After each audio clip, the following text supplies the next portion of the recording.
അല്ല, ഈ രണ്ട് മന്ത്രിമാർ സത്യപ്രതിജ്ഞയോടെ കേരളത്തിലെ ഏത് മന്ത്രിക്കാണ് റിയാസ് ഒഴിച്ചോടെ ഏത് മന്ത്രിയാ ഉള്ളത്? ഞാനൊരു മന്ത്രിയെ കണ്ടിട്ടില്ല.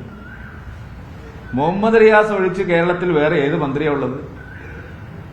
അവർക്കൊക്കെ വല്ലത് അറിയാവുന്നതാണോ? അവർ വല്ലതും നടത്തുന്നുണ്ടോ? കേരളത്തിൽ അമ്മായിയപ്പനും മരുമകനും മാത്രമുള്ള ഭരണമാണ് നടക്കുന്നത്. വേറെ ഒരു മന്ത്രിമാർക്കും ഒരു കടലാസിന്റെ വില പോലുമില്ല.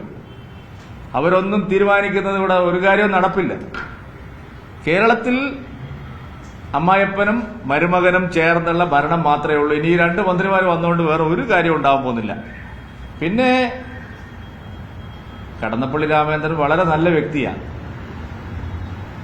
കടന്നപ്പള്ളി രാമചന്ദ്രനെ തുറമുഖ വകുപ്പല്ലേ ഏൽപ്പിച്ചിരിക്കുന്നത്?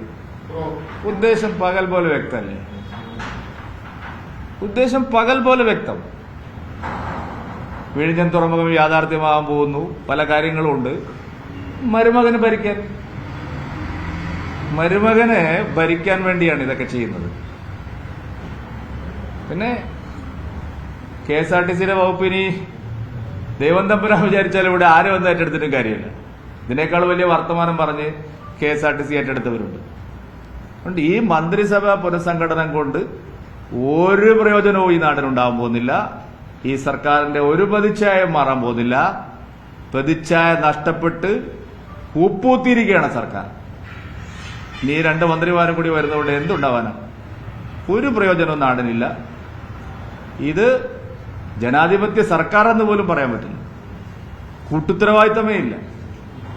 എല്ലാ വകുപ്പും ഭരിക്കുന്നത് അമ്മായിപ്പനും മരുമകനുമാണ്.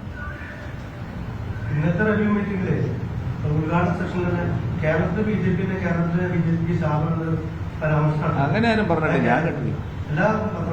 ഞങ്ങൾ അങ്ങനെ ഒന്നും കേട്ടില്ല. അങ്ങനെ ഒരു പരാമർശം ആരും നടത്തില്ല. കേരളത്തിലെ BJP നന്നാക്കാനല്ലല്ലോ ദേശാഭിമാനി നടക്കുന്നത്. കൈരളി അല്ല ആണോ?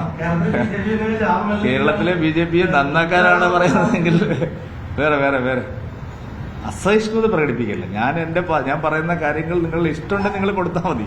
ഞാൻ നിങ്ങളെ ആരെയും കമ്പൽ ചെയ്യുന്നില്ല. പക്ഷെ ഒരുതരം അസഹിഷ്ണുത നമ്മൾ കാണിക്കുന്നു. പൊളിറ്റിക്സ് അതിൽ ഉപയോഗിക്കരുത്. വലിയ എത്ര നല്ല രാഷ്ട്രീയത്തിൽ അനുഭാവികളായിട്ട് ആൾക്കാർ ഇവിടെ ഇരിക്കുന്നത്, അവർക്ക് ആർക്കും അസഹിഷ്ണുത ഇല്ല. എന്തിനാണ് ഈ അസഹിഷ്ണുത കാണിക്കുന്നത്? അല്ല, അസഹിഷ്ണുത അത് ഒരു ഫ്രണ്ട്ലി ചോദിക്കല്ലോ. ഒരുതരം ഒരു ഇങ്ങനെ ഒരു അസഹിഷ്ണുത കാണിക്കുന്നില്ല. അല്ല, ചോദ്യത്തിന്റെ ഉത്തരവാദിത്വം ആരാണ് ചോദിക്കുന്നത് എനിക്കറിയാലോ. വേറെ അങ്ങനെ ഒരു കാര്യമില്ലെന്ന് എന്താണ് പറഞ്ഞിരിക്കുന്നത്? അല്ല, അങ്ങനെ എന്താണ് അതിൽ പറഞ്ഞിരിക്കുന്നത്? പ്രാദേശിക ബൂത്ത് കമ്മിറ്റികൾ ശക്തമാണ്, ഞങ്ങളുടെ പാർട്ടിയെ നന്നാക്കാൻ ഞങ്ങൾ പറയില്ലേ? നിങ്ങൾക്ക് ഇത്ര വേവലാക്കിയത്?